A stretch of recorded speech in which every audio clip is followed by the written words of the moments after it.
All right, let's just jump right in. We all kind of think we know what time is, right? It's the ticking clock on the wall, the schedule in our phone. But what if everything you think you know about time is just one side of the story? You've probably heard something like this a million times. In a lot of Western cultures, being on time is a big deal. It's not just polite, it's practically a moral high ground. It says you're respectful, you're efficient, you're serious.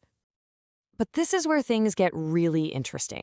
What if, for huge parts of the world, that clock is actually the least important way to measure your day? What if being on time has nothing to do with minutes and hours and everything to do with the people you're with and what's happening right now? So yeah, that's what we're going to dig into, this idea that our whole concept of time isn't some universal law. It's shaped by culture, it can be really flexible, and honestly, it's a whole lot more complicated than we usually give it credit for. You know, this isn't even a new debate. The ancient Greeks actually had two totally different words for time.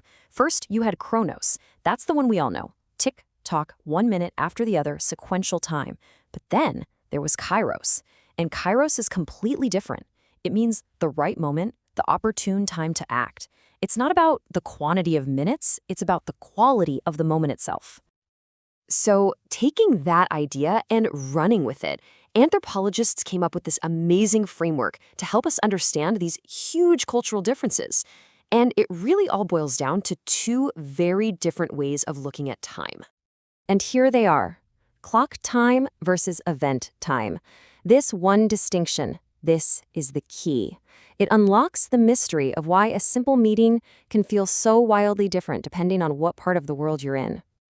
Okay, so let's really break this down. In a clock time culture, time is basically a resource, like money. You save it, you spend it, you definitely don't want to waste it. The schedule is king, and getting the task done is the #1 goal.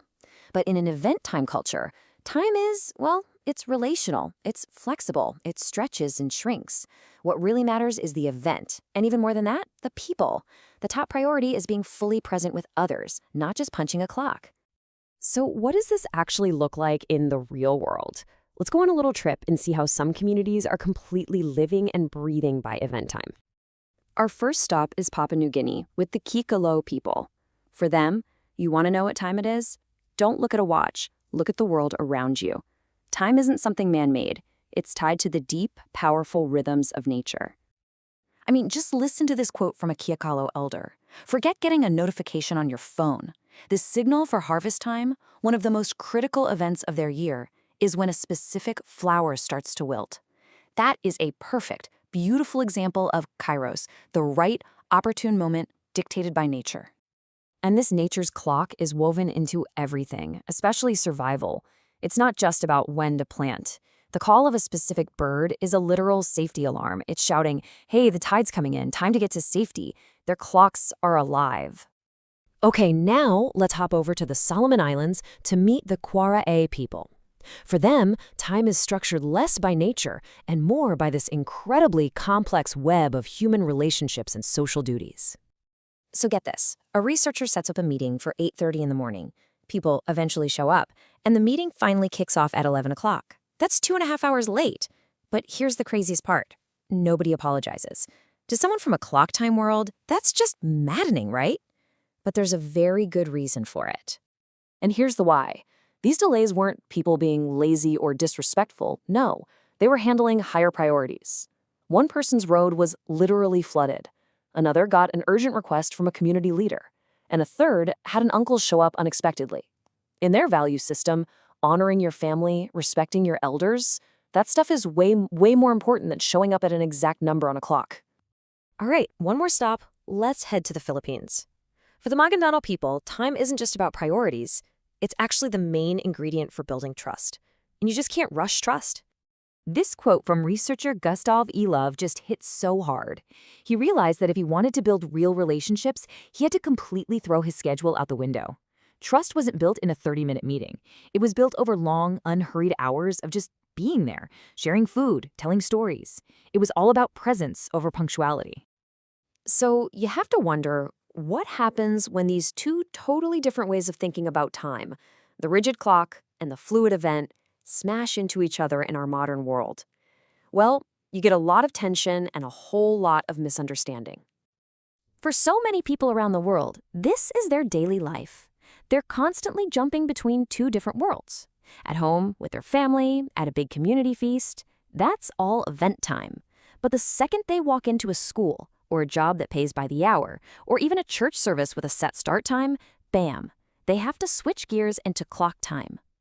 And here's what the research shows, and it's so important. When push comes to shove, when a family member is sick, or there's a critical community duty, that deep-rooted event time value system almost always wins out. The clock just gets pushed aside, because at the end of the day, it's the relationships that truly matter. It's their default setting. So, after traveling through these different worlds of time, it's pretty clear this isn't just about understanding other people. It's really a chance to turn the mirror back on ourselves and how we live. Let's be honest with ourselves for a minute. Imagine you're that researcher. It's 10:30, your 8:30 meeting still hasn't started. What's really going on inside your head? Are you steaming? Tapping your foot? Or could you take a breath and see it as just a different rule book for what's important? Now think about your own life, because we all have these event time moments, even if we don't call them that. You know, that conversation with a friend that goes so deep you completely lose track of time and you're late for something else.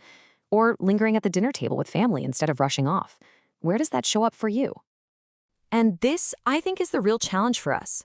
What if we made a conscious choice to be a little more event-oriented with the people who matter? What if we decided that unhurried presence was more valuable than perfect efficiency? Could that actually change the depths of our relationships? So I'll just leave you with this final thought to chew on. We spend our lives scheduling everything, meetings, appointments, deadlines. But think about the moments that really matter. The breakthroughs, the moments of real connection, the sudden flashes of insight. Can you really put those on a calendar? Or do they only happen when we leave a little space for kairos, for the right moment to find us?